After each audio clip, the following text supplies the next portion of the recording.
pekerja migran Indonesia adalah orang yang layak mendapatkan perlakuan hormat negara.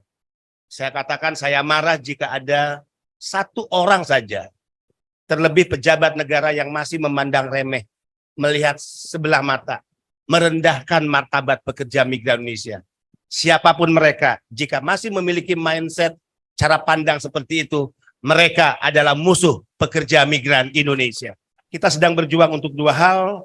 Saya inginnya 2023 sudah launching. Tapi biasa, kadang karena harus diputuskan antar lembaga belum selesai hingga sekarang. Pak Heru, kami sedang berjuang dengan Kementerian PUPR agar mereka mendapatkan bagian dari program perumahan murah bersubsidi. Untuk apa mereka berangkat? Untuk mimpi indah. Untuk apa mereka berangkat? Disiplin menabung dari kegiatan edukasi, literasi keuangan. Mereka ingin punya rumah untuk masa depan. Jika negara sepakat menyiapkan rumah-rumah murah yang disubsidi oleh negara, mereka mencicil dengan harga murah, itu membuktikan bahwa negara hadir untuk pekerja migran Indonesia. Programnya sudah disetujui, tinggal kapan launchingnya. Kemudian kita terus bekerja sama dengan Dirjen Bea Cukai. Saya marah dan kemarahan ini kadangkala tidak bisa saya tahan lagi.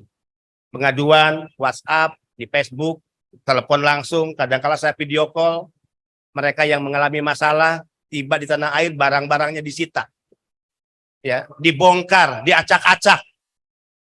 Padahal itu barang-barang belanjaan dari darah dan keringat mereka bekerja di luar negeri atau oleh-oleh dari majikan. Setelah dibongkar, diacak-acak, enggak juga dikembalikan kepada PMI. Ya.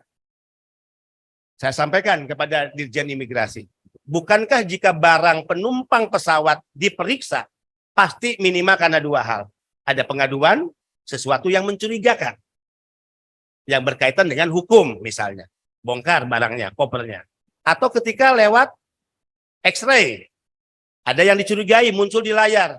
Tapi kalau yang dibongkar setiap penumpang pesawat hanya karena mengidentifikasi wajah PMI, hanya diberlakukan kepada PMI dan tidak kepada penumpang lainnya, ini penghinaan kepada para pekerja migran Indonesia. Sehingga saya mengusulkan kepada Dirjen Imigrasi, yuk kita buat PMK tentang pembebasan bea masuk barang milik PMI.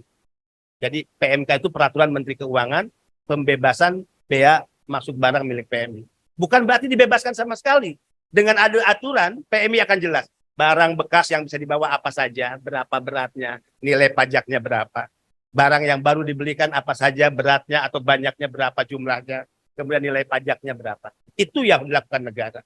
Mudah-mudahan ini juga bisa diterbitkan di tahun ini. Saya sudah meminta tahun 2023.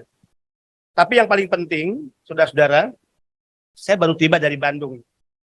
Tadi berangkat jam 10 pagi ngisi acara di Hotel Homan yang dihadiri oleh para penegak hukum, kejaksaan se-Jawa Barat dan juga para kasat serse atau reskrim se-Polda Jabar. 6 hari di Jawa Barat. Tiba langsung ke tempat ini.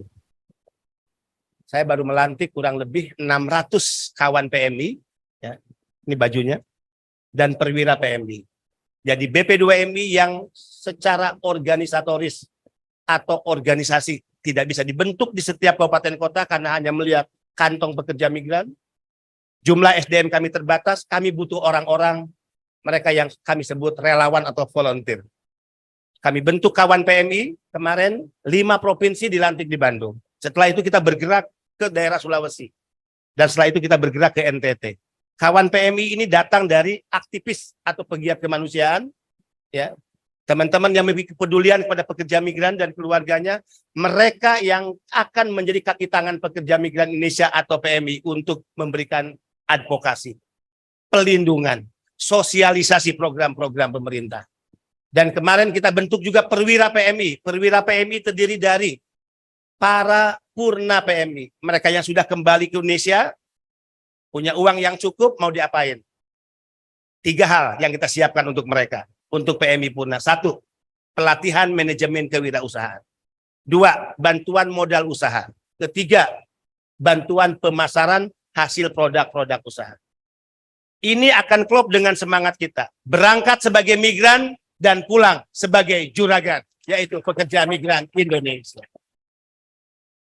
Mohon dibantu oleh semua pihak, kita sedang berjuang terus untuk memperbaiki, membenahi tata kelola penempatan dan pelindungan. PMI harus lebih bermartabat di mata siapapun. Tidak boleh ada penghinaan, eksploitasi yang dilakukan oleh siapapun dan atas nama apapun. Dan kita semua sudah mewakafkan diri kita untuk kalian. Tidak boleh ada satu manusia, satu kelompok manusia di negara ini yang menghinakan kalian, memandang remeh kalian, melihat dengan sebelah mata, memberikan perlakuan-perlakuan yang tidak hormat kepada kalian. Negara ini berhutang besar kepada pekerja migran Indonesia. Negara ini menerima setiap tahunnya 159,6 triliun dari pekerja migran Indonesia. Tidak ada satu pejabat pun di Republik ini yang gajinya yang dinikmati oleh anak istrinya yang tidak berasal dari uang rakyat. Jadi yang dimakan oleh para pejabat itu, yang dinikmati anak istrinya itu bukan uang nenek moyangnya. Demikian juga fasilitas mobil dinas yang saya nikmati juga. Rumah dinas bukan dari nenek moyang saya. Tapi insya Allah demi Allah, semua yang dinikmati oleh para penyelenggara negara, pejabat negara dari pusat hingga daerah bersumber dari uang rakyat, uang para pekerja migran Indonesia.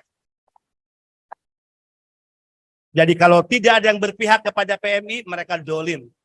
Jika ada yang tidak berpihak sudah berjuang untuk rakyatnya, dia dolim.